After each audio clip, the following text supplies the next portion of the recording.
Rock आ रहा है।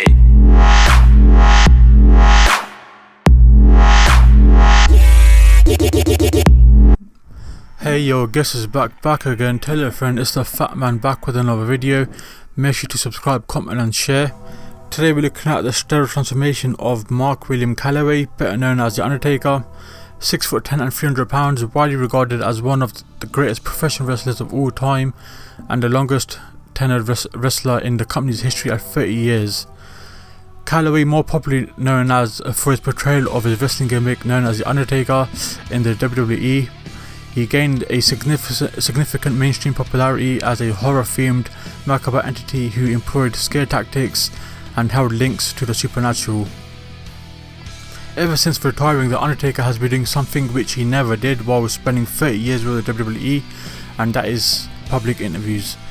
Even if he never admitted it on the Joe Rogan podcast recently, it was obvious from his time in the WWE that he had dabbled with steroids.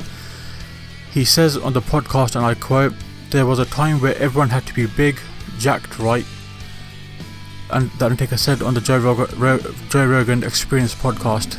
Then he goes on to say, especially the 6'8" guys, the big guys, there was a stigma. You have to be 300 pounds. It's in our head. Nobody gives a shit.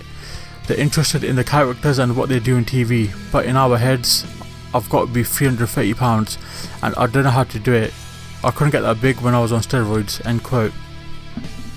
Undertaker says he couldn't get huge, but if you look at him during the Attitude Era, he was absolutely jacked, and not even his ring attire could hide his jacked physique. It isn't entirely known when he first started taking steroids, as he doesn't say. However, I'm guessing he started juicing around the time he started wrestling in 1987. When he got to the WWE in 1991, he had some jacked arms, as that was the only thing on display. Due to his clothing, it wasn't as clear if his whole body was jacked until the late 90s. The Undertaker has never been suspended for violating the wellness policy, nor suspended for any steroids or performance enhancement drugs in his entire career, but it has been obvious looking through his 30-year career and body transformation that he has taken steroids. There are many contributing factors as to why The Undertaker probably didn't get suspended. For example, when he debuted in 1991, he was slim and wasn't packing that much muscle compared to other wrestlers, which could mean he wasn't on steroids until later on in his career. He was of athletic build and slim stature for the first 5-6 years until WCW started the rating wars. Another reason for no suspension could be due to his loyalty and years he spent with WWE, his gimmick popularity, the WrestleMania streak, and maybe to do with his legendary status. Next week we'll look at the time where he came off steroids. That was when he was much leaner and much slimmer. That was around 2007.